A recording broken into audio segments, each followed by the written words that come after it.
All right, Brad Evarts. Welcome to the podcast, buddy. I'm excited. I like the shirt. You're my guy that keeps me in shape, and now you're doing this with me. So I know, it's awesome. you're like a son to me. I'm very fortunate to have you in my life. Absolutely. I really appreciate that. And Bodies by Brent. Big deal. I quite enjoy our time together with you and Julie as well. Thank you. It's great. Especially, getting to know you and meeting you for the first time because, training Lauryn for a couple of years before I even met you. And then meeting you to see, what her father's like it's a cool experience. You're such a positive individual. Like, I think more people, everybody really, but especially people in their 60s and 70s could really learn a lot from you. And we've had a lot of fun conversations. And so I wanted to sit down and just learn about your life, right? Because you impart some of your life philosophy and I vibe with it totally. But I wanted to kind of get deeper into it. Like, who is this man, Brad, and what is the journey he's been on? It's been a 4-wheel drive road for sure. Lots of ups and downs, and that's just life. And really, when going into business, I think you need to be a little bit naive, and you just believe everything's going to work. You don't think about the downside. You just keep going. Naturally, that came to me from a kid. I did a lot of things that I shouldn't have done, but, I didn't worry about the outcome. I lived for the day. And I think that's the whole thing, live for the day too. The naive part, but then live for the day every day like it's your last. And I've had some near experiences that helped me along that path. But when I was young, I have beautiful parents, my dad and my mom. Where'd you grow up? I grew up in California. Yeah. In Los Angeles. Los Angeles. Up in the Hollywood Hills. And we would go camping and we'd do all kinds of things. And as a family, every weekend we go to restaurants. We'd all get to pick our restaurant. And it was always a nice restaurant, the classic ones, Scandia or Jason's or Trader Vic's was one of my favorites that my go-to. Anyway, so I had a lot of food experience. My father loved the food business, loved the restaurant business. And as a kid, I just got into a lot of trouble in the backyard or with my little kid friends. And I started a fire when I was 6 years old and burnt down a complete hillside with a friend of mine. And when my father came home from work, all the kids were out. Everyone's out, helicopters, everything. And the only one that's not out there watching this activity is Brad. He's in his bedroom. Just my dad immediately knew, and he took me out by the ear and took me down there and held accountability. Fortunately, didn't hurt anybody, didn't burn any homes, but did burn on a hillside in Hollywood Hills. So that was my start to where this life was going to head with certain things. We had a really wonderful family, though, great parents. And really the biggest disruption in my life was when my dad came to me and said he wanted to get a divorce from my mother. And I told him, you do that at 14, I'll never talk to you again. 2 years later, he stayed. They did not get divorced.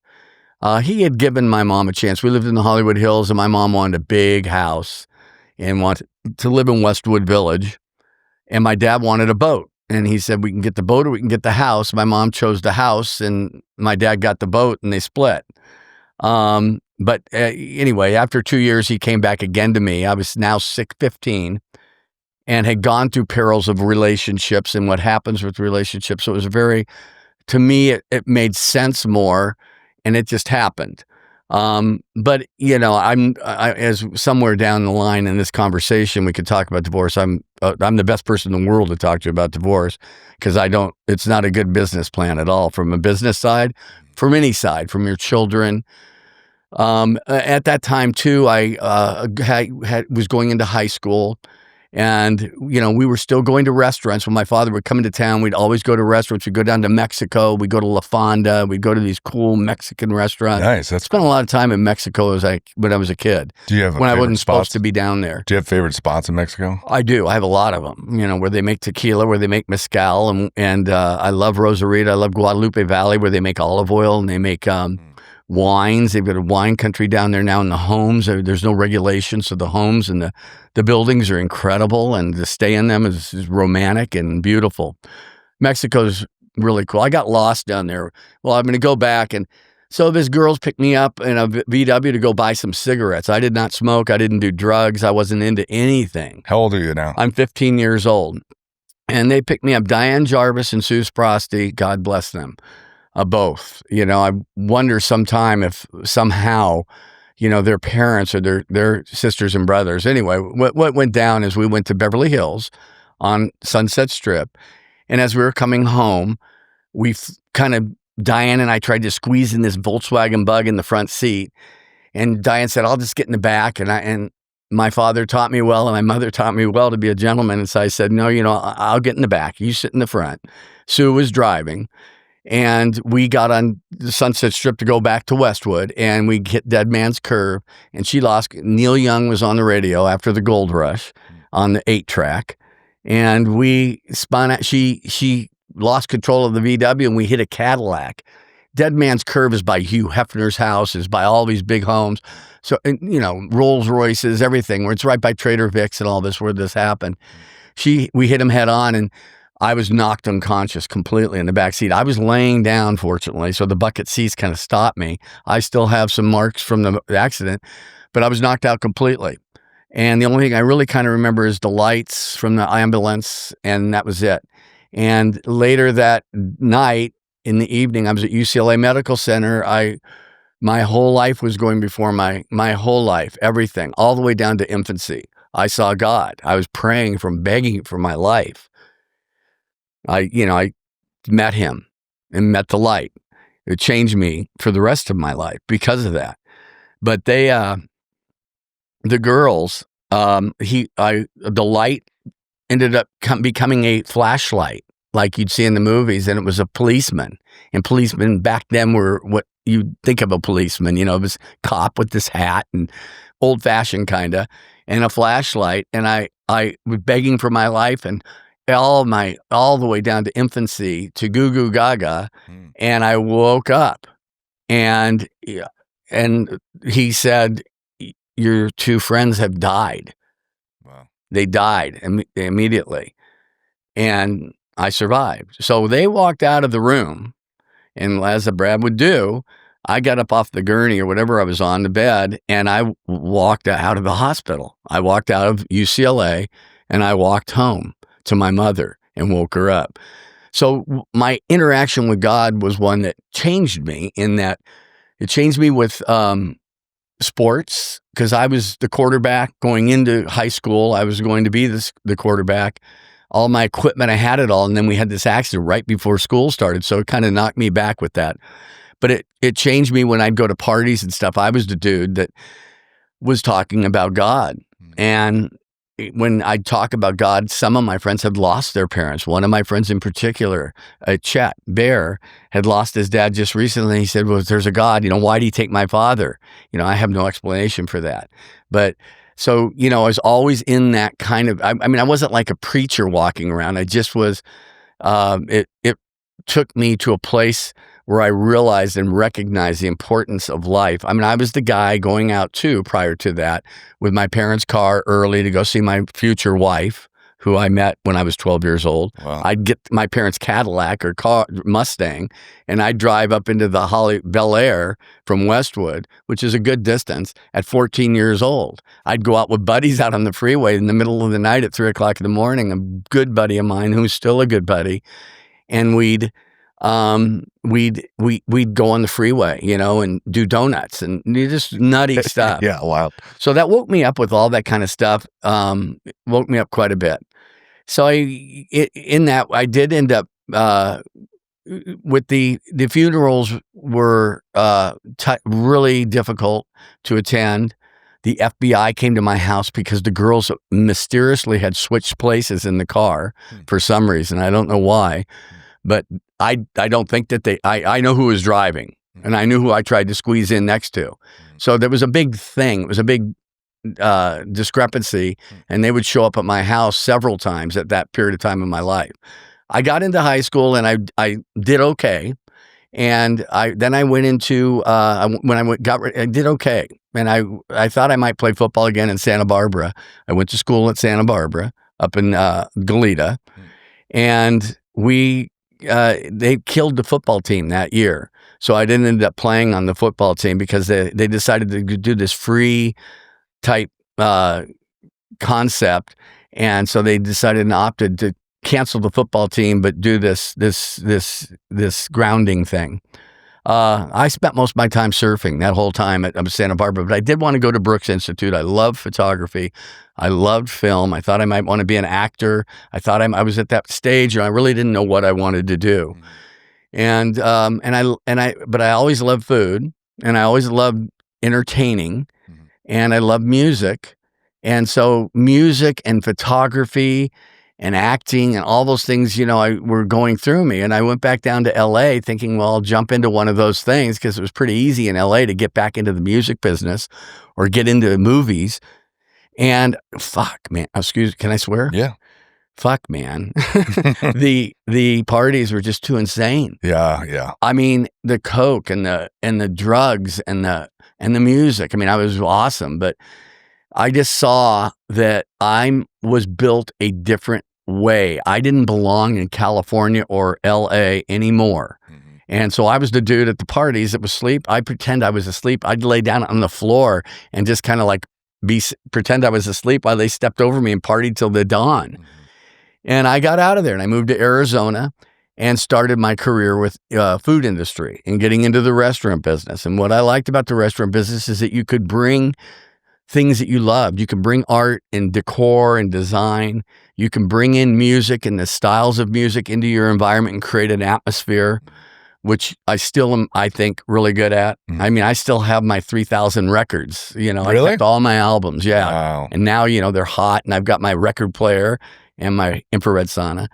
So that, going back then, all that stuff made sense to me to put the business intrigued me, and it was an interesting business back then. It was a movie business. It was, you're dealing with people, and it's form of acting as well. You're out there, and it was a platform, and a really good one, and it was a fun, extravagant industry. All the restaurants that I named they stuck around for a long time. The business became tough as I moved along through it. It got very difficult. So going back, we were living in, when I started with that industry, I was in Arizona. Wendy and I, my first wife, who from 12 years old, would go in and out of the relationship. And then we decided, let's get married. How old are you? When you went to Arizona, how old were you? When I went to Arizona, I was 19. I had 2 years in Santa Barbara surfing. And you opened your first restaurant at 19 as well? And I opened my first restaurant at 29. 29. Yeah. So were you just working in restaurants? I decided at 20 that I'd intern with different restaurants in Arizona and in Colorado. So I went back and forth from Arizona and Colorado and quickly learned that I was more of a desert Rocky Mountain guy than a beach guy. Love the beach. I could swim for hours in the ocean, surf, body surf. Yeah. I love it. I'm not intimidated at all by the ocean. I just don't find it as magnificent as the Rocky Mountains. The Rocky Mountains and the sky and everything else. Arizona, the desert. I was getting out in the dirt.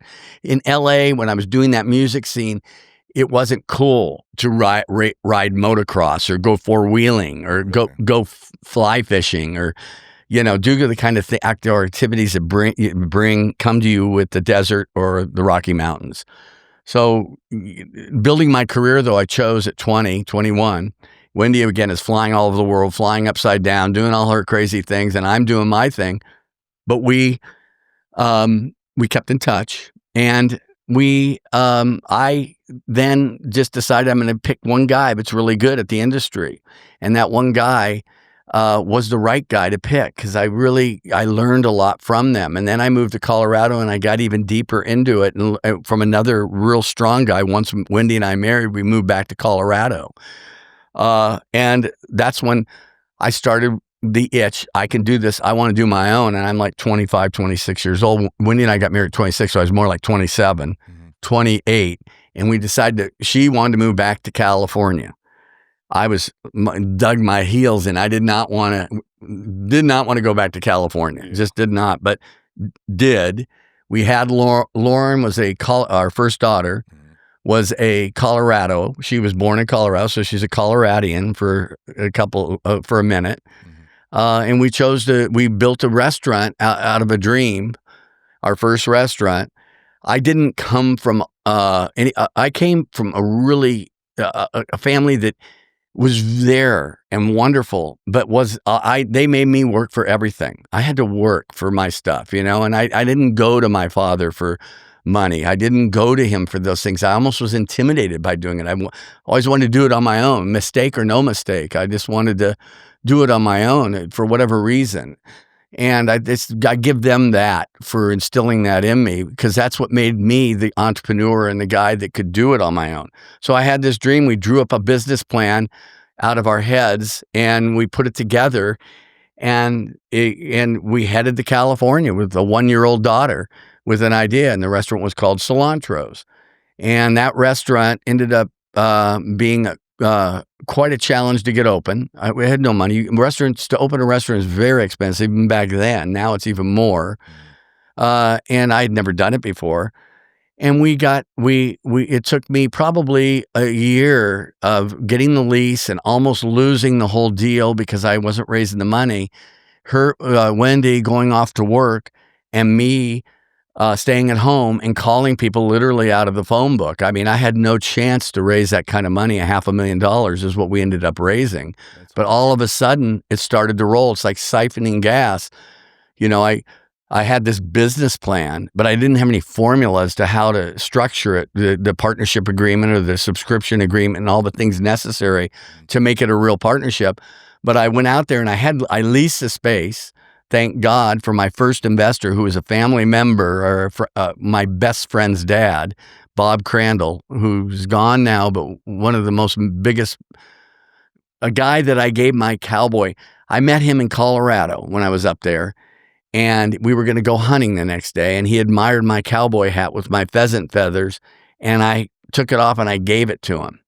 And I didn't know what that meant. I didn't know why that would work, but it ended up being the thing that he remembered. And when I came time to where I needed money, we had moved to California. We were living with my mom, and we went to several different periods with him at his home, and he'd take me up into the banks. And I'll never forget when we went into the bank and I had sunglasses on, and I talked to the banker the whole time with sunglasses.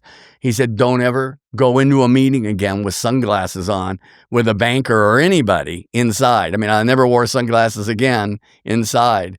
But to this day, I remember that. But he ended up being my original investor. He put $25,000 in, and that got me rolling.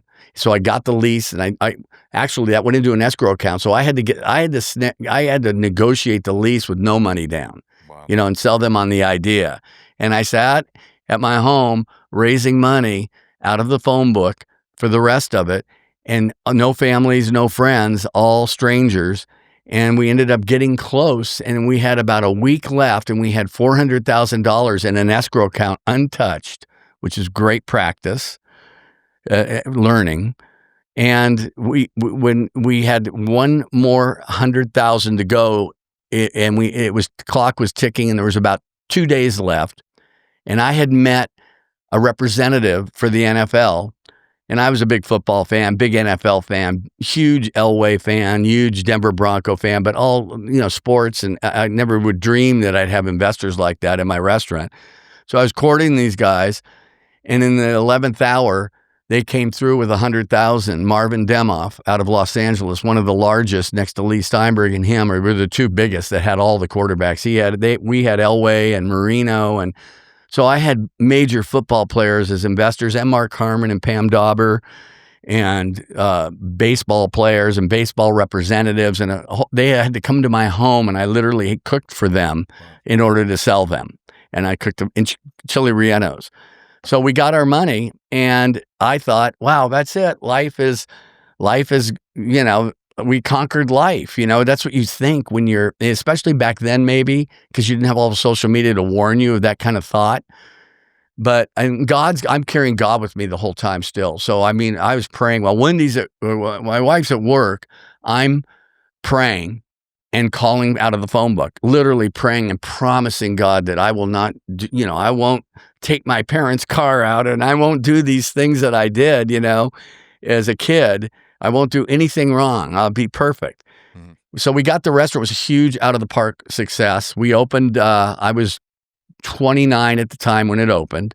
I've been working on it really 2 years. It was getting that money together and holding everybody off and, making it happen. And it was a huge out of the park home run. And quickly, right after that, after I had the partners pay back in 8 months. So the results were really good, but I also had really good practices, things that even, even to this day, I mean, the practices were, I didn't pay anything. I didn't pay anybody. My father said, don't comp and never comp. So I always remembered that and always listened to that.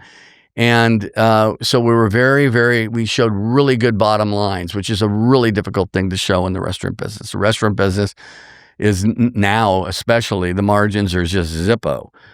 Mm-hmm. So we went 2 years, 1.5 years, and I had an opportunity. I saw an opportunity on the coast, on the ocean, and I knew that if I didn't do it, someone else was, and it was really relatively close. It was about a mile apart, the restaurants were, to take on a space, and I did it, and I raised almost $1 million within 9 days from the same partners that I paid off in 8 months. Wow. And those partners on the next restaurant, which was Pozole, got paid off in about a year and a half on their investment. And again, it was the same group of football players and all these, and I had Bart stars coming into my restaurant and people that you probably won't know, but I mean, the commissioner of the football back then was Pete Rozelle was coming in. I mean, I'm rubbing shoulders, and I think that we've done it. My head was way too big. And I have a beautiful daughter, and I want to be a good father. The most important things to me were God and my family. Always, they've been ever since. That was really my goal. And I always vowed I hated divorce. I vowed I'd never do it.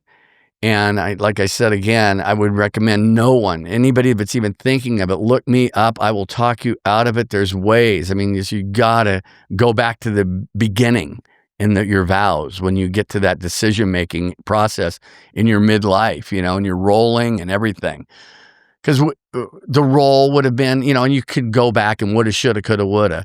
But, the reality was Cilantro and Pozole were capable of going all over the place. They just had so much capability.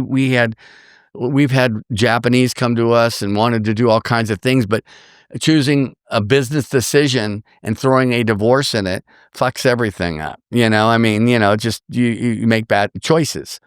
So again, I go to God, and you move on through your life. And so each day, all through, even the restaurant, people say how difficult the restaurant industry is. And it is a difficult restaurant. The restaurant is very difficult, but bringing in the art, bringing in the music, being able to bring in people and be social and still have, and still have a life outside of it is really a beautiful thing. What's happened over the years, those restaurants had a long run. Both those two restaurants, we opened ones after that. One of my favorites was House of Wraps, was gourmet burritos and smoothies. Oh, wow. Another one was called Chesapeake, which was a high seas, East Coast seafood, eclectic Houston's, which I love, a great restaurant chain that still goes on today. Very similar to that. I did a lot of hiring from them and a lot of poaching from them, and trained heavy training programs. And then we had one called Yellow Coyote Tortilla Factory, where we were making tortillas and had girls out there making tortillas. I mean, just lots of creative Mexican accents. Chesapeake was not. House of Wraps was burritos, but they were really beautiful gourmet. Great names. The Yellow Coyote, what was it? The Yellow Coyote Tortilla Factory is the one the Japanese came to me for and wanted to. That's a great name. We literally had a deal on the table, shook in Beverly Hills, WDI, big company, Bubba Gump Shrimp Company, Tony Roma's, just a lot of different groups of restaurants that were licensed. They wanted to license Yellow Coyote, and we were going to Guam, the Philippines, and across the street from Disneyland with 3 locations. And, on a bad decision, bad day, the deal they changed it a little bit, and I got angry and sent an email back when emails were more. Well, I'm cryptic anyway, Lauryn says, with my emails, but when I sent an email that I shouldn't have probably sent back in the 2008 when everything was going down, and they said, the yen was starting to change. 2008 was where everything collapsed. Yeah. May of 2008, they came back to me and they said, well, their yen had changed, and they said, we're going to hold back a little bit. We're going to wait. And our deal blew up in August, and we had a deal in February done where we were going to license. And because of a silly email that I sent to the Japanese, who you do not want to screw with, it's all about respect. And the way you communicate needs to be very formal and respectful and almost kind of roundabout a little bit as well, not very direct. It was a response you made to them saying, we're going to hold back, or you said something and then they said that to you? I said, if you're going to change a deal, I'm going to go back to the original deal. So I put it back to the front, the original deal, and said, this is where we're at now. And we had already negotiated to a number, which was a really good number. Mm-hmm. Of course, with the licensing, it would still be rolling today.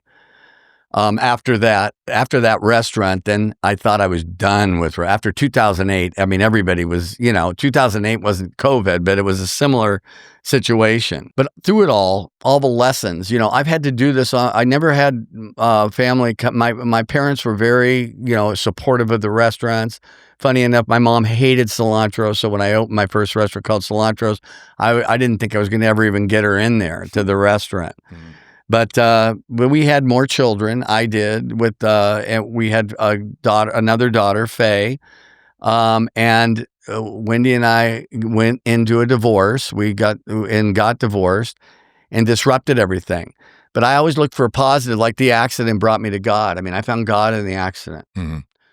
When I was driving the cars and doing that, and had to wait 2 years to get my driver's license. I learned, don't fuck around with the DMV, don't do that. And so everything I take, I live each day, and I'm thankful. I don't look back in the rearview mirror, but I take good stuff from it. So that divorce which is horrible. It's just so hard. It's the worst thing. It's just not necessary. Just don't do it. Especially when you've done successful things and you've built something successful. Why would you complicate stuff? But I guess I challenged myself in a way, it wasn't an ego thing. But anyway, we did it. But the good that came out of it is I have my wife now, is my soulmate and beautiful, and I'm in love with her, and I love her children. Her children are my children. I mean, now I have Miles, and Miles is now 30, but he was 8 when I met him, and Mimi was 5. She was like a little hamster running around the house, and now Mimi works for Lauryn. So that's all. Good stuff comes from bad shit. And pulling up bootstraps and, I've had to reinvent myself a couple times. I mean, Cilantro episode, kick ass. Then I'd say the reason I did the next restaurants, I could have soared with those too, was to offset the decision-making I was making with a divorce, So I developed House of Wraps in Chesapeake at the same time and had another House of Wraps in development next to Chesapeake. So I had 3 other restaurants and 2 going and 3 others in the makes. And I was keeping them because I had to offset the expense of the divorce. And I knew I was going to have to divide up my first restaurants. Mm-hmm. So all this waste of time thinking and plotting and planning is absurd. It's just the most horrible decisions.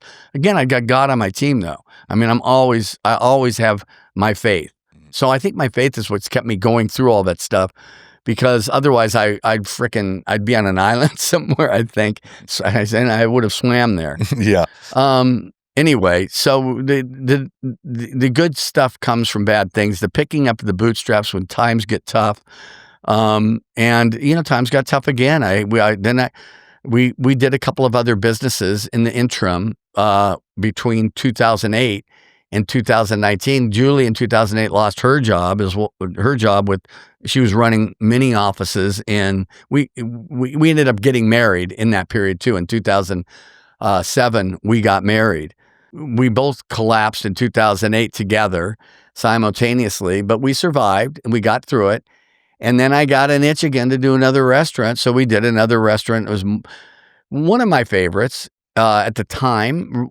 Great restaurant, and all built around culinary, farm to table, Southwestern style, amazing drink program, cocktail program with mezcals and tequilas, amazing salsas, all the stuff that I'd done with Cilantro and Pozole. I have all the 4,500 recipes. So I've got a plethora of recipes. 4,500? Or more. I've got so many recipes. Do you have them all written down, or do you just... I have them all. No, not in my head. Oh, yeah. No, I have a good memory, but not that good. Yeah, not that good. A good memory for names, certain things. Did you come up I with... want to remember. Those are just things you've come up throughout your whole career? No, I got to credit the chef that I have with me. I hired back then you hired, you hired a culinary, hired a Culinary Institute of America chef from Hyde Park, the biggest school for chefs. So I hired him, and we had a 20 with Cilantro and Pozole. He helped develop Chesapeake and House of Wraps, Tim Sullivan. So, and I loved cooking. Oddly enough, getting into the industry and doing my tutelage with the industry, I was always put in. I was put out front. But I love the kitchen. I love to cook. I love going to the market. I love picking out my own stuff, it shows. I mean, it is a difference. I see. Everyone uses Postmates now, my God, for their grocery shopping. The guy doesn't know a tomato from a lemon. He doesn't know to look at dates. He doesn't know to look and smell a pineapple the right way. You have to smell the pineapple.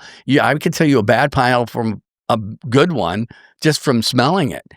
Because you go to the root. You go to where it grows. And if you smell sweet there, it's going to be sweet, because that's where it sweetens first, from the root. Same with the watermelon and the white spot. If it's got a white spot, people will run from that, and that's the best watermelon you can buy. These fuckers they don't have a clue. I know. I used to order. I watch them pick shit out at the market for people. I would sometimes order from Whole Foods. They deliver it, and every time it's the worst produce. Yeah, it just would be either rotten or so underripe, and just even the meat selection. I got like a flank steak, and the meat's just like, oh, this has a weird smell. They don't put any energy into it. Yeah, there's also something special about going to a place like a small market or a good quality market and picking out each individual thing, and finding that freshness and kind of connecting with the food before you bring it home. Yeah, and you're not getting that. And Whole Foods is a real casualty, because you're buying organic, and so doesn't have a shelf life. You really got to get it when it's fresh and it comes in. I would recommend so many different ways of buying your produce than any market, but the farmers markets are beautiful. You pick the right one. I mean, you get the best produce. I mean, but you can do that too if you go and do it yourself. You allow other people to do it, and you're going to get things they pull from the front on the cottage cheese or the sour cream or whatever instead of the back. The dates are not, the dates are, stuff's ready to turn that day, and they're pulling it and getting it to you. So it's not a really good program, I don't think, from my standpoint. But, again, loving the cooking and loving the recipes that I have, and loving the food business. And again, it's a tough business. And it was a beautiful business back when, because things weren't so expensive, minimum wage, payroll taxes, workman's comp, all that stuff. And so we jumped in again in 2019 and did a restaurant called Alce, which means moose in Spanish. My Rocky Mountains, I may have left the Rocky Mountains, but they have not left me. I love them. To this day, I look at an ocean and it could be a graveyard. I spent my life up at Episodes looking out at the ocean for 20 years. And it didn't matter. It could have been a death row, I mean, it just, big deal, a sunset. It just doesn't do that for me. The Rockies and the streams and the rivers and the fly fishing and and the romance of the mountains is just blows my mind in the winter, in the summer, whenever. So, I've always had that rustic, in the desert too, but not like the Rockies. And it's not just Colorado. It's Wyoming. It's Yellowstone. I mean, Montana. Yeah. I carry all those recipes with me, and we did this restaurant, I'll say, and it was a huge success. Every restaurant, I'm known for restaurants taking forever to build, to get. It's like coming sooner or later or sometime, was always the thing. And this last one we built up, and we built a beautiful, phenomenal restaurant in 2019 in July. And then COVID hit, 7 months later, and we had to close. And we had all this beautiful, brand new stuff that had to sit. And we had all this food that we had to give away. And the government did help with their PPP and their ERC, Employment Retention Credit, and PPP was a payment protection plan. We were able to subscribe to all that stuff, but I'm still brand new. I still got debt. We were doing good, great, best numbers I've ever done, but everything else is more expensive now. And then we had to close, and I still have debt. So that's, sitting there, and I'm on the phone the next day calling SDG, the California, the energy companies and all the different agencies out there, that want to get paid, but they understood, but it still sat there. So we got that money, and it supported us, and we did the right thing with it rather than a lot of them that didn't. And now they're getting in trouble for it. We kept our employees paid. And so we sat there, and then we finally got to open about 7 months later. But we were open, we were closed. We had to have dividers between our guests. They could sit outside, but they couldn't sit inside. Then they could sit inside, but they couldn't sit outside. I mean, it was a fucking nightmare, COVID. I mean, we still haven't seen the end results of COVID. COVID is the residuals are going to come through more and more and more. It's a horrible thing that happened. And it also created Postmates. It created that lazy ass style of sitting at home and getting your shit delivered. It's lame. It should blow it up. But I mean, I think that about, no one's going to like this, AI too, but I got to go with the flow with that one. Yeah. I mean, it just is what it is. I'll back away from it. But so, we opened back up. We were packed again. People couldn't wait for us to open. We even ran a little speakeasy. I had some people sneaking in the back end, but we still have this load of debt that we had to pay off, and we did. But it just got really, really tough. And California got really, really that much more tighter on COVID, whereas Texas and some other states opened up. California didn't. They opened, they closed, then they made us close again in 2023 in February, 2022 in February, till February. So we had to close again in January for the whole month because they came up with some other bullshit. Yeah, I left in 2020 in that September during the pandemic because I knew I could just tell Seattle was going to do the same thing. They were just going to keep fucking with people. And they were open, they would close, and they opened and changed the rules and this and this and this. And it was true. For 2 years, my buddy who was a trainer and stayed up there, most of them couldn't get on unemployment because they couldn't figure it out. So difficult. He only worked in that 2-year period of time, a total of a couple months, right? Because they just kept changing rules, this and that. And just I knew they were going to do that. And if you're an entrepreneur in any way, you how do you even survive? Right. Or even figure out, that's what also made me upset is think of all the families or people who immigrated into this country to try to be successful and set up their businesses who are probably the only way for them to survive is they need to make money that week. They go 2 weeks, they're screwed. That Vietnamese nail salon, whatever that, family from the Middle East running a corner store or whatever it is, it's they got to stay open.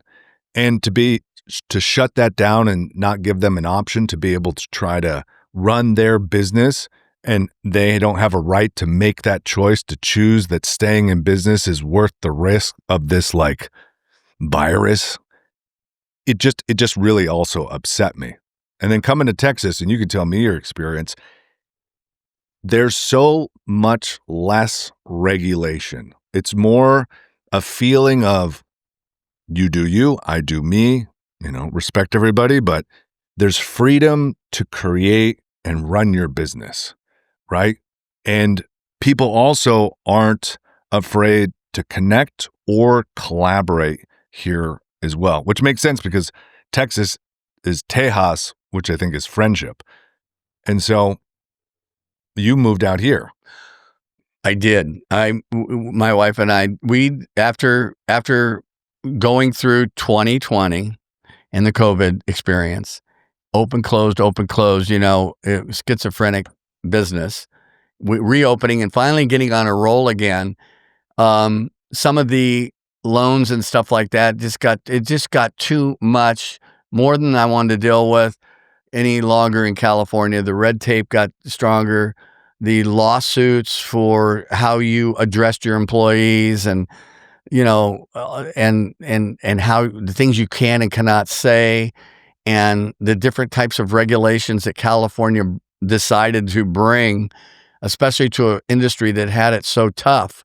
And then, of course, we were brand new baby. That's 6 months, 7 months that we sat. Our AC, our air conditioning, our heating and air conditioning, and everything froze up, and it's sad. It wasn't working. It's like a body just sitting there. The business got atrophy just sitting there for that long. So I had to replace stuff, and the furniture, the wood, and the things, the creative stuff. I mean, as I said, part of the restaurant business is the art, so I'm real particular on that. And a lot of that stuff that we got old, and we couldn't prosper from the business the way that we should have, that would have gotten us to the promised land. And it was a beautiful, beautiful concept. All the restaurants were beautiful concepts, beautiful restaurants, spent too much money, no doubt. It cost us $1.5 million to build that thing. We built out the whole building. We gutted the whole thing, built out the plumbing, all brand new plumbing, everything. But then it sat. So plumbing too gets shitty, especially in California by the coast like that. It rots out. So it was an experience, but we decided to move to Texas. And yes, when we decided, I'd never dreamed in a million years Texas ever would think about Texas. I thought the same thing. It was another planet. Yeah. It was another planet. Yeah. I never even thought anything about it. Right. But I wasn't a fan of California. When I say I kicked and screamed moving there to open my first restaurant, I was kicking and screaming. We were in a beautiful spot in Colorado, and it wouldn't have been a bad game plan just to stick around there and build restaurants there. But we didn't, and it worked out. It all worked out. So we, now we're coming to Texas, and never thinking about it. Although my mother lived in Dallas for quite a while. Again, I only flew through here to get to Florida or something. I didn't really ever have I know the Cowboys, but it wasn't a big thing. So I really never thought about it. Coming here, I've just been blown away. Number one, the people. The people are amazing. Everybody. It doesn't matter, How long have you been here now? We will be here a year in September. Wow. Yeah. So it now feels really like home. Feels like a couple months ago. But the people are what makes it. The people are what makes it. The weather that everyone talks about, is like, I've seen worse, living in Arizona, and it's, 110 in the shade and at night and at night. So, and it's Arizona summer's way more brutal. Brutal. It's not here because there's ways of getting in. It's just a straight 120 furnace from 24 hours a day. You can go out at like 2 a.m. and you're like, okay, it's just dry, no air's moving, and it's hot. Right. Yeah. Yeah. No trees, no bushes, no airflow, no change of clouds, no random storms. It's very schizophrenic here. You could you could have 4 seasons in like an hour. Yes, you can. Honestly. Yeah. And the sky though, is amazing. Is Rocky Mountain sky. Now, and Julie's sick of hearing me say it, but you look at Colorado or big sky Montana or Wyoming and those clouds and the blue sky, you get it here. It's beautiful. Yeah, and you get some of the biggest sunsets. The sun is so intense. Big. And then you get some of those clouds and the sky just feels so open. Right. I like that. It feels so open. Where when I was in Seattle, the clouds sit so low. Right. And then when it's overcast, it's almost like you're now inside a dome, a closed dome. Yeah. It's claustrophobic. No, I've been to Portland. I've been to Oregon and Portland, and that's not for me. Seattle's not for me. None of that stuff's for me. And Solana Beach became that. At Del Mar, Solana, that's Southern California, for 2 years, that was the other thing we had to deal with while we were trying to, get back up on our feet after COVID, was 2 years literally of cold, cloudy rain. And it literally was almost a full 12 months in 2022, 23, and 2024 maintained the same kind of pattern until we ended up selling in what was it? September of 2024. And we just packed our bags and like the Beverly Hillbillies and moved to Texas. And, it's been a remarkable, very much a game changer. I see so much opportunity from the business that I love. The food industry is remarkable here. The farmers markets are incredible. I would never even think about being or participating in something of that nature ever in my life back in California. Yet here it is like, it's almost like a reward, I mean, it's our show, Julie's and mine, and we're doing our food company, bootstrapping it again. But we know, every day is a positive, wonderful day. It involves a lot of cooking, involves a lot of marketing, involves a lot of time spent in a commissary kitchen, and doing a lot of stuff that I wasn't doing. I had other people doing it for me, but it also, I'm not cutting payroll checks and not worrying about payroll taxes and workman's comp. But I will say that, Julie in particular, which is odd because she doesn't have a fantasy of having a restaurant again, but she does now. She has an itch. Really? Yeah. That she, she's getting that itch and pushing me, but I really like this bootstrap thing strategically plotting and planning as we grow, and do it in a manner where it just keeps ramping. Yeah, like one step at a time instead of, I imagine with all your experience, it's like, what you can do. You could tomorrow write a business plan, get investors, go big, but the way you're doing it now is a different approach, right? Is it because you're just trying to take your time and enjoy yourself? Or like, why are you doing it more of this one step at a time approach? Well, it's an interesting thing because scaling at this stage of my life, I had to scale myself. I had to scale me. Because when you get to a certain age, I'm not unique here. I'm certain of it. And that's why I'm so passionate about the divorce thing too. Because when you get to that certain age with somebody, it's so important to be with somebody that you love. I'm unfortunate that I found that, and with a beautiful family. But when you get scaling, means I have 4 pistons I believe in. Faith, number 1. Family, number 2. Working out, exercise, health, number 3, and then work. I don't believe in retirement. I know too many people that retire, and I hear about it enough to know it's not a good game plan. So scaling a business means, to me, I'm looking at trying to go backward. I'm not thinking about my age, because if you look at your age at my age, you start to see your mortality. You start to see an end of the runway. The runway. I don't want to look at that fucking end of the runway. I'm going to look the other way. That's the only time I'm going to look in the rearview mirrors. I'm going to look at that runway going the other way. So working out with you has been inspirational for me to get myself in a shape to where I can, I can still rock and roll. And I want to still rock and roll. I want to still fucking rock and roll. So I don't want to look at the end, even though, because I love music so much, I am picking out songs that I want played, but I love so much. A beautiful one is the Avett Brothers. They do a song that's just freaking, I'll get it to you. It's amazing. But It's a really great look at life.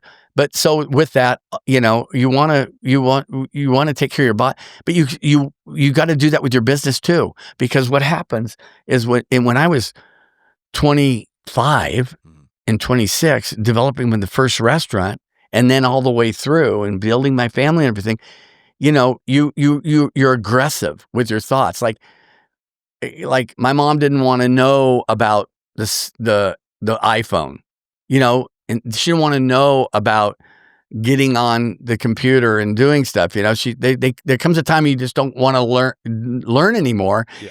And I don't want to let that in. Mm-hmm. So I was kind of like that with the chat thing and the AI thing, rather embrace it and keep the working out, but keep this working out too. Yeah. And so keeping that working out means continue to dream, continue to achieve.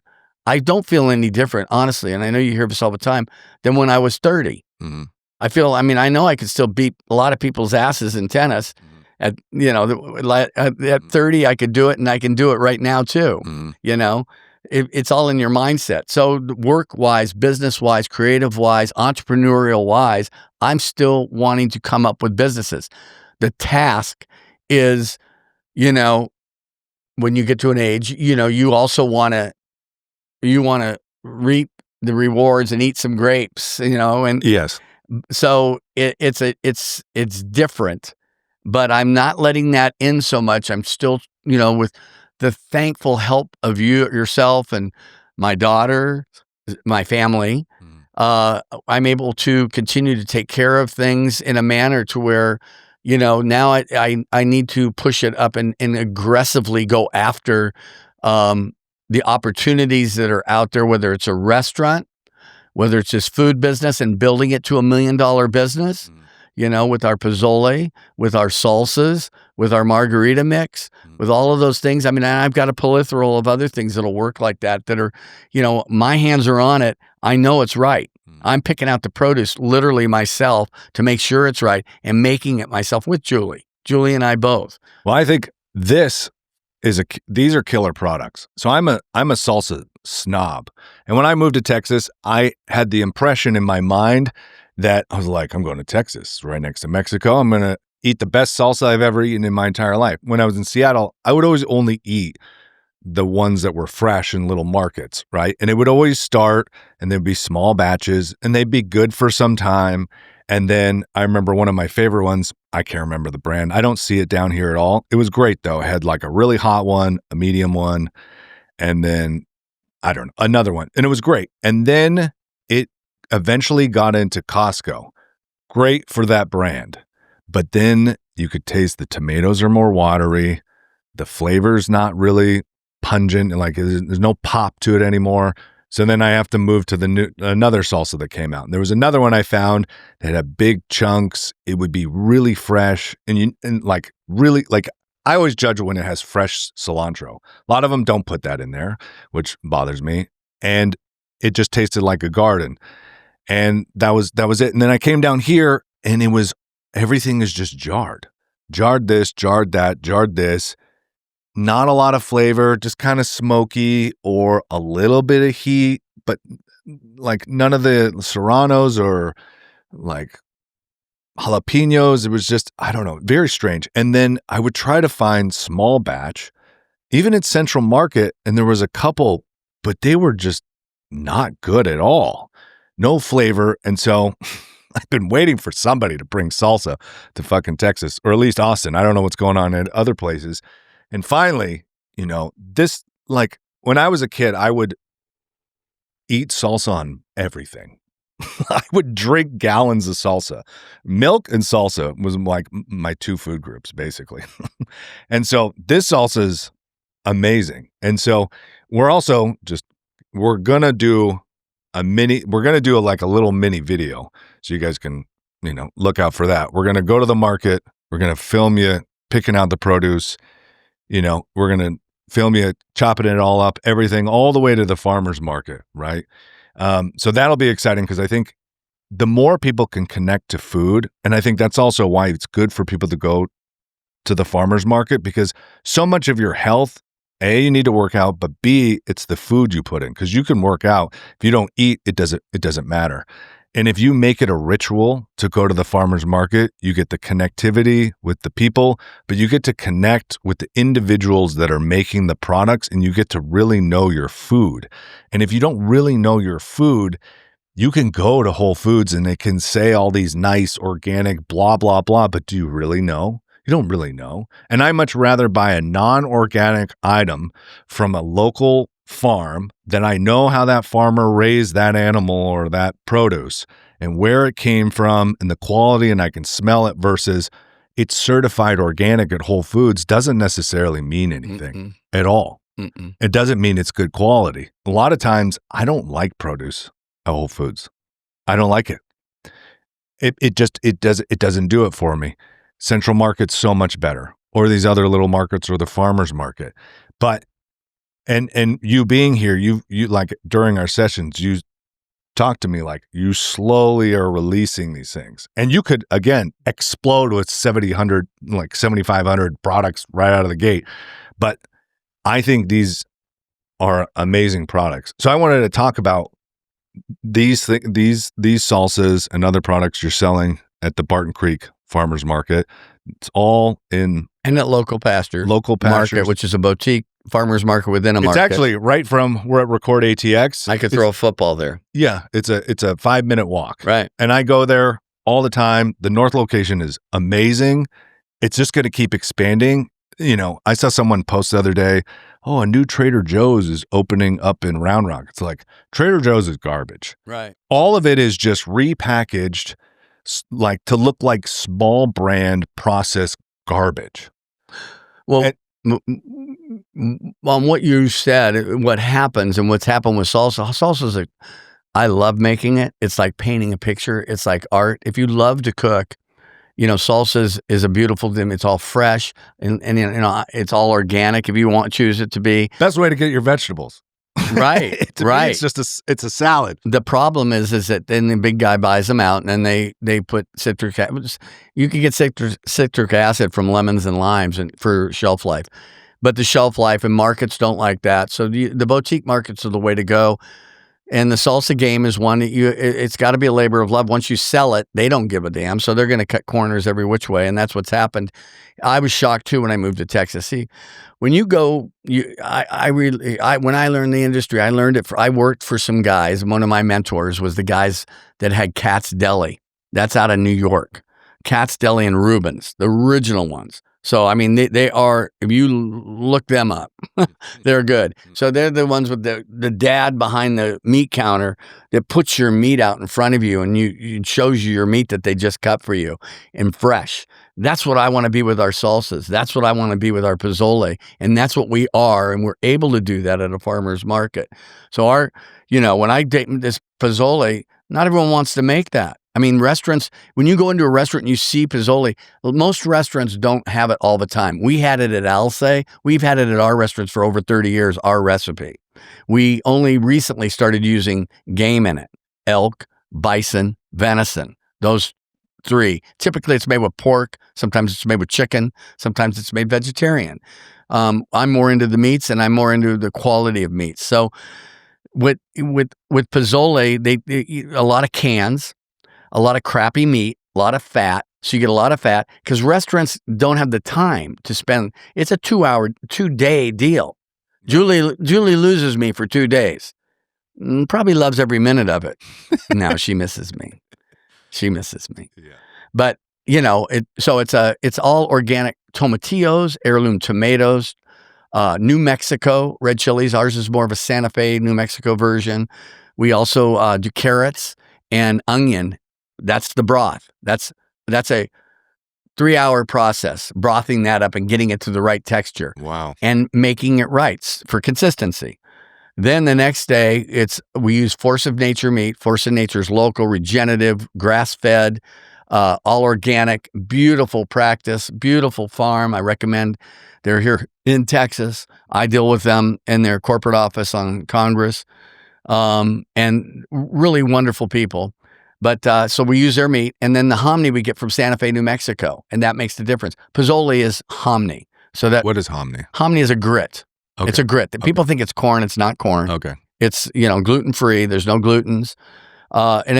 So restaurants make it really quick and it's upset tummy. When you make it that fast, it doesn't digest well. This is a 2-day literal process. It's 6 hours, 7 hours. So, you don't get that upset tummy. So really it's an art. It's a complicated recipe. But you really can tell the difference from one. Well, I get people from Mexico City that were weaned on it. They come to the market to get theirs from me. Really? Yeah, they were weaned on it. It's the best pozole they've ever had. Really? So our scale on this thing is to get it out and be able to mail order it. And that's the next step in our direction with this one. The salsas is like I say, it has to be fresh. So day before farmer's market, I'm making it. Day before I'm going to have to deliver to a boutique market, I'm making it. So that they're getting it fresh. So again, the only place I was shocked. I come to Texas, man, and there's 300 jarred salsas. Yeah. And you got to go through all 300 to find a good one, and you're lucky if you do. I have one that I like more than the others, but there's still, it's just, I have to doctor it. Eating jarred salsa is like buying bottled water. You don't want to drink out of like a plastic bottle, but sometimes you gotta. But it's not the way you want to have your salsa or water. No, you can't really. You put fresh salsa in a jar and it turns quicker. Yeah. So there's that. Why? Yeah. Explain. It holds it in. It's not the way to do fresh salsa in a jar. You don't see any jars on the shelf. It doesn't transport well. I mean, there's so many different reasons why if you make salsa good, it's like you said, it's like cereal. And when you were a kid, it's the flavors there. You don't want to stop eating it. It's got to have the right elements of all the different things. We use all organic. So we use all organic tomatoes in our salsa, different onion in our salsa cruda, which is a restaurant style salsa. And I'm a salsa snob as well. And our salsas were the best at our first 2 restaurants, Cilantro and Pozole. They were phenomenal. Thank you, Tim Sullivan. And I'm real particular on the red salsas and the pico, but pico's more general. So this salsa had to be perfect before I would pull it out, and it's to that degree. It's got the right amount of oreganos and different onions, and the greens. The cilantro salsa is cilantro forward with tomatillos instead of tomatillos forward with cilantro. I go the other way. Nice. And I use serranos. But in the salsa cruda, I blacken the jalapenos. I blacken the serranos that go in there so that takes down the heat. But if I want to make it hotter, I'll throw a few fresh in there and I can make it hotter.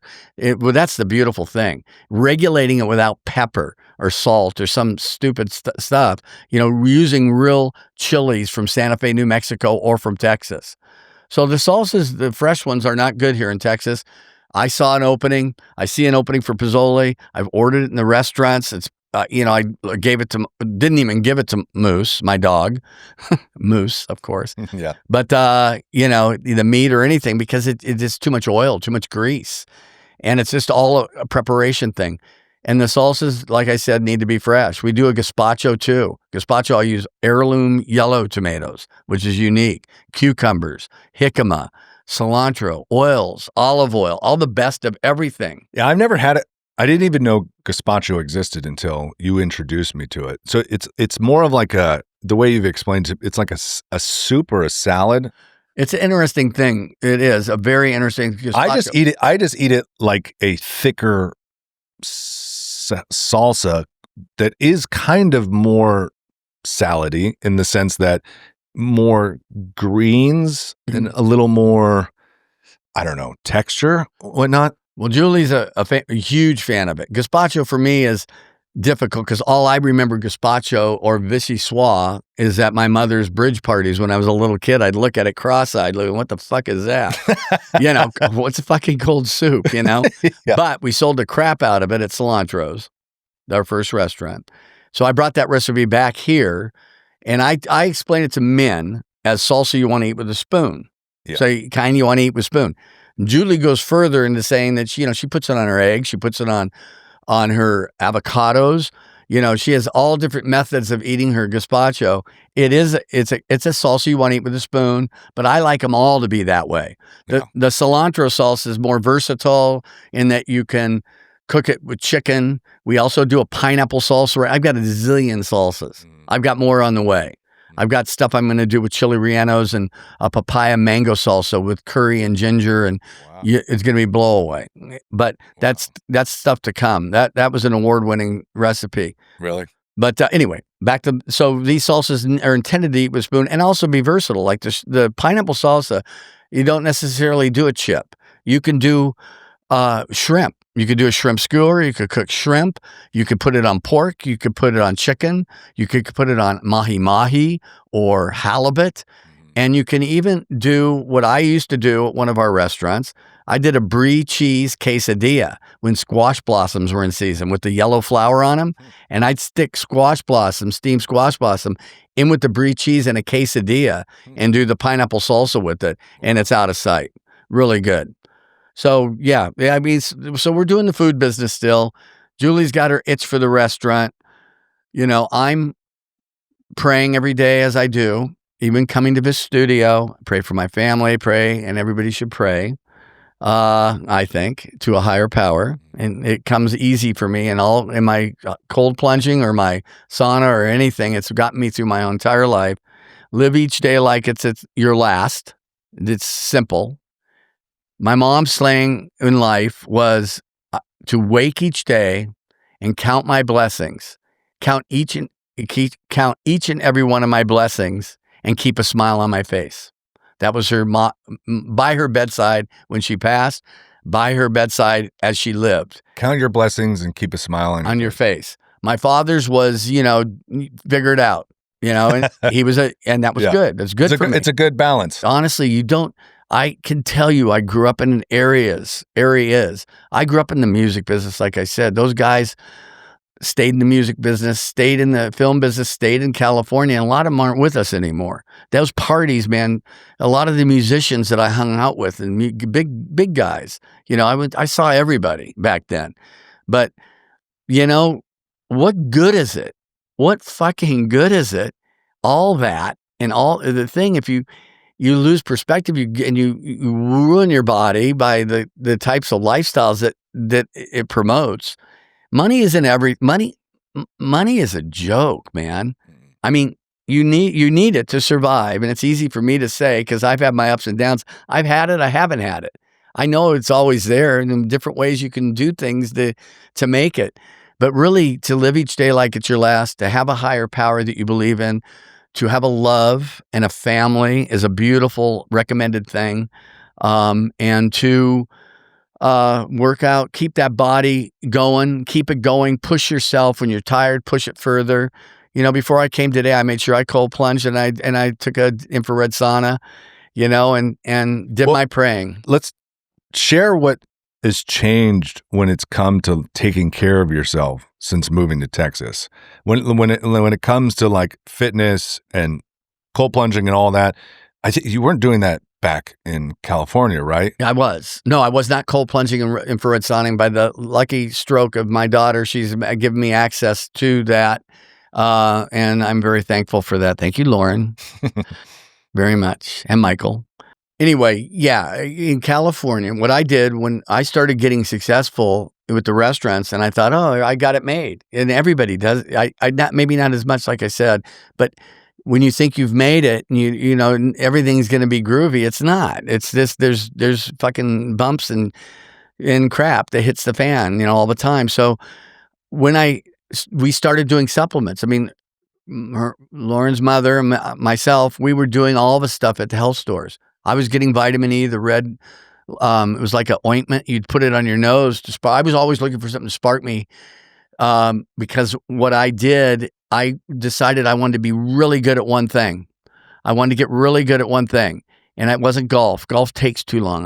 I love it. I can play because I've hit the tennis ball for so long, but it takes too damn long. It takes you forever to play. And, I'm just, I the smoking, the drinking part. I want to work out. So I chose tennis. I was always an athlete in school. I played football. I played quarterback. I did all arm stuff. That was one of my Achilles heels too. When I say, look at that bird over there, and I'd throw a hard ball at it and I'd hit it. I hit things that I threw a football like 50 yards from me with my buddy, my brother-in-law, David. I said, see Craig down there? And it beamed right off his head. I always hit everything I threw. So my arm was really good. So I wanted to play sports all through school. Tennis wasn't big back then like it was, unfortunately, but I picked it up once I got to restaurants. I religiously played. That was my workout. So I drill 3 times a week, play twice in matches.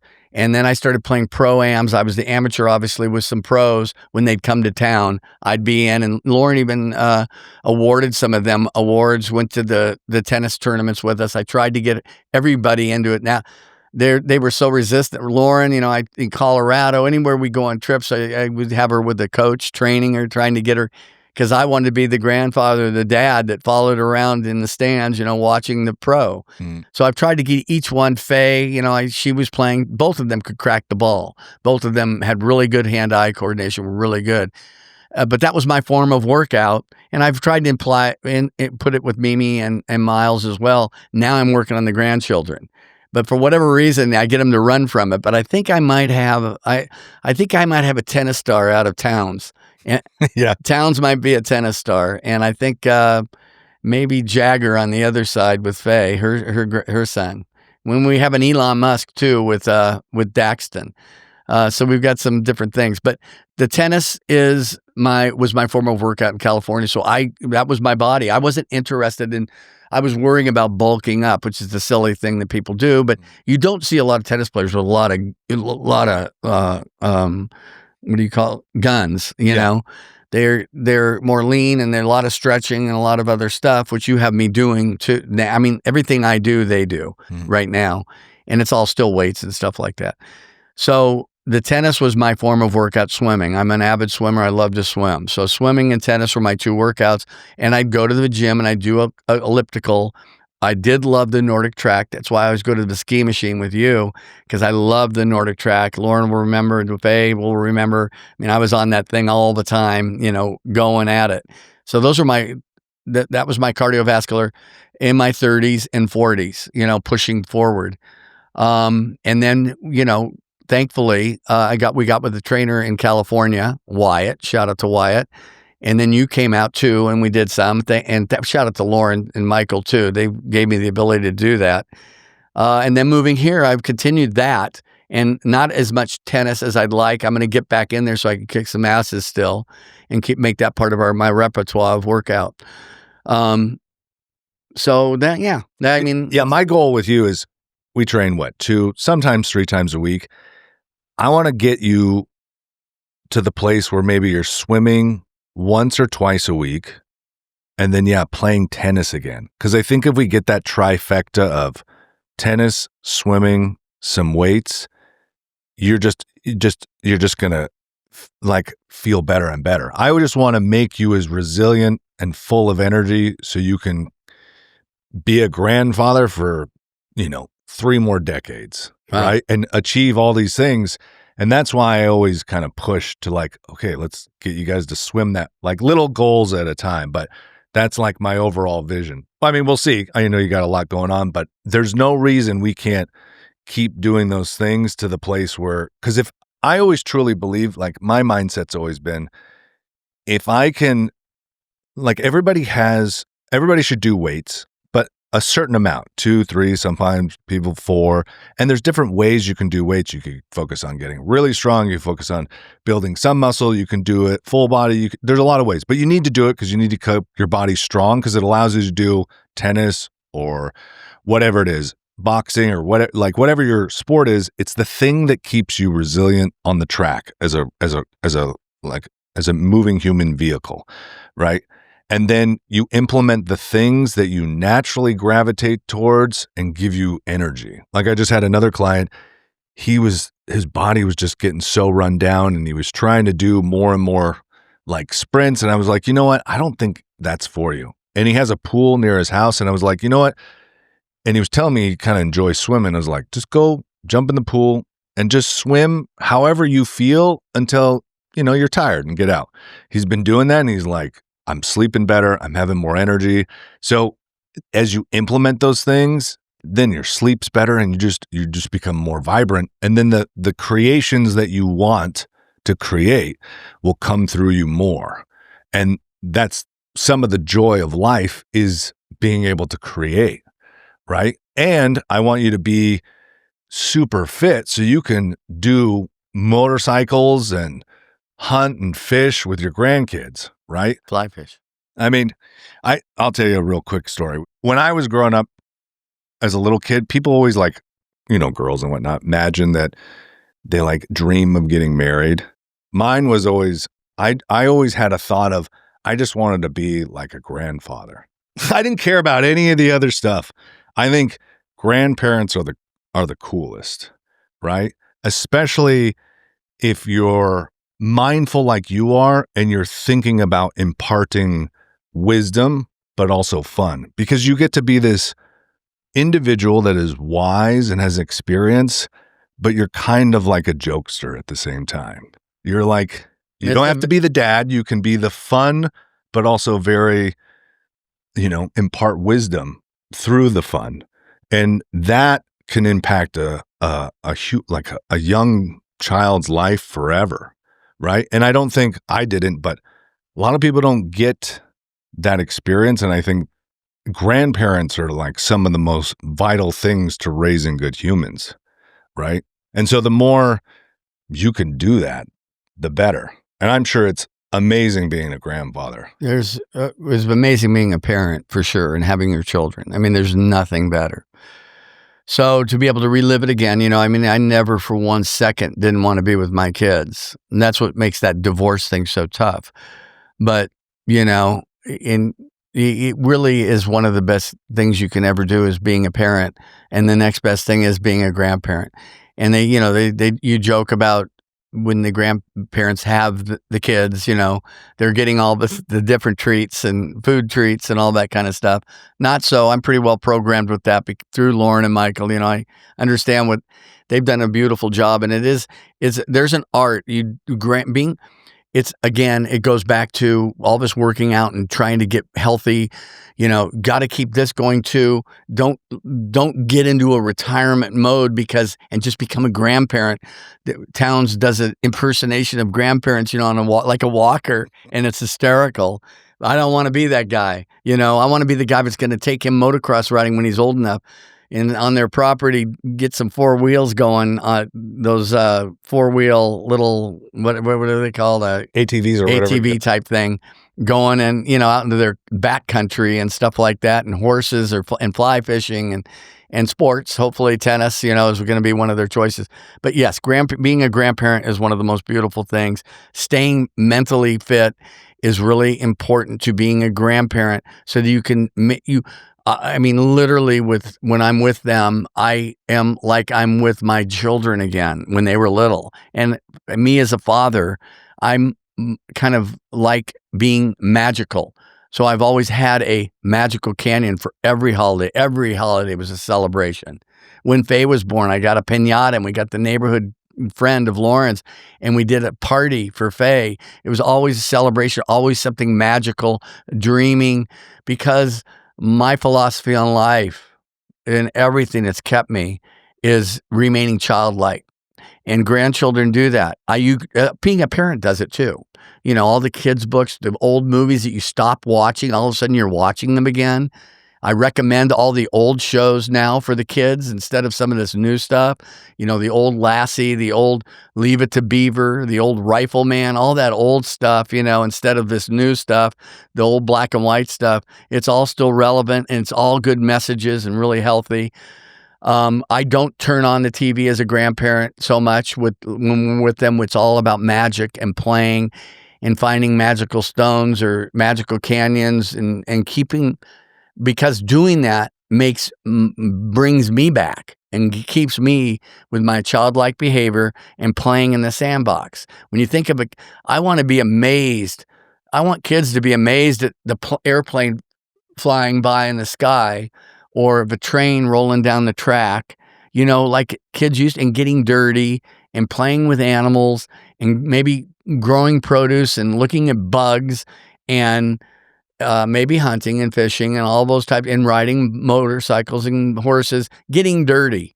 The kids nowadays, there's too much on the TV and on in front of it. So for me, back when my kids were kids, there wasn't all that stuff. I mean, Lauryn grew up, and Michael grew up in a time where there weren't cell phones, there weren't those kinds of distractions, so there was more playing outside. They got a taste of what it was like before computers. Computers didn't exist in the 2000s. They didn't exist in late 1990s. Not to the level that they are where... Yeah, they were word processed. Anywhere, yeah. I mean, I was using my business for word processing and stuff like that. But anyway, so, keeping the iPhones away and the phones and all that fucking shit, but that I can't stop, just to staying on top of that. And everybody has to do that. We all are looking at our phone all the time. It's such a bad thing. I don't know how you get away from it with kids. I know that a lot of people in the restaurants in particular, they give them things to keep them out of conversation. And my challenge would be maybe do the opposite game. And if they're going to come to dinner, bring them into the conversation. That would be a recommendation I make to all parents. Bring them into those conversations. The other day, a little girl, beautiful little Coco, friend of Zaza's, came with her parents to the farmer's market. And while Julie and they engulfed in grown-up conversation, I sidetrack over to being with Coco, who's 7 years old and just had her 7-year-old birthday, and how magical it was in her kitty. And it's really important, I think, for grandparents to continue as you get older, playing in the sandbox, remembering being a child. Because when you played in the sandbox, those kids, when you played in the sandbox, they're not worried about a fucking bill. They're not worried about the phone. They're not worried about anything. All they're worried about is playing in the sandbox and being childlike and loving their mommy and daddy. And that's what needs to happen. That's what I think needs to happen if we can do it. And I think a lot of people are like-minded in that way in Texas. I think that's what I see. I see a lot of really good parenting, a lot of kids playing good sports. Yeah. At young ages playing really well. I mean, way better than anything. I love going to those kids, the Little League and the Pony League and all the football, baseball, all that stuff is really exciting for me to see the youth and how well they play not making money at it. I think the culture of family, especially here in Austin, is so different from Seattle. It's fun to watch.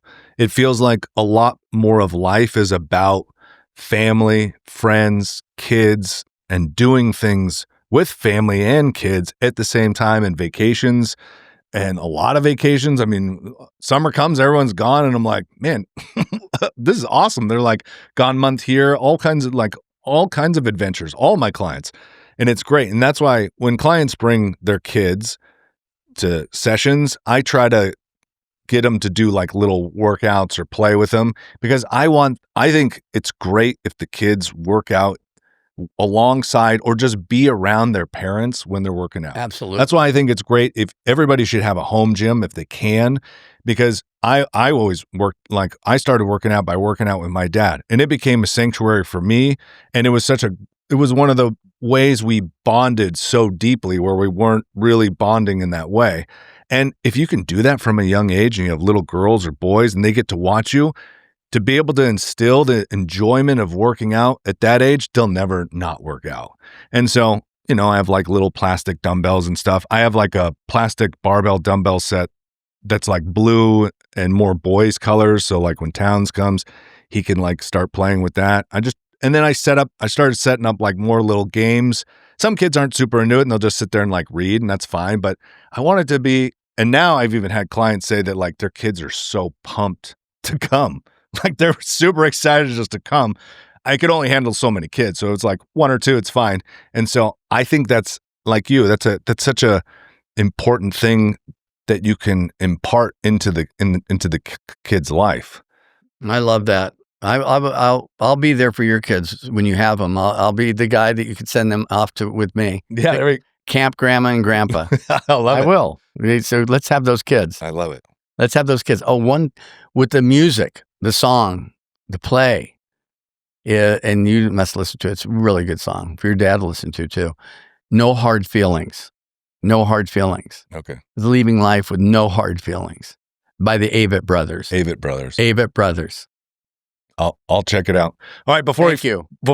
No divorces. If you have anybody's thinking of a divorce, you contact me. I will talk you down off that cliff. Unless they're a extreme meth addict. Yeah, no meth addicts. Or have serious a drug or whatever psychological problems. Yeah. If it's stuff that can be worked out, push through it. Thank you for so much for coming. I love it. We're gonna do another one, and we'll do a longer one. We'll do one on the Two Fun Guys and get more crazy. But shout out where people can follow you, and then where can they buy these salsas? The salsas are at local pastors, and Moose Farmz is spelt with a Z on Instagram. Moose Farmz with a Z on Instagram. That's where they can find us. We also have a tequila coming into Texas called Casa Mate, soon to be launched here in Texas, that I'm going to be behind with.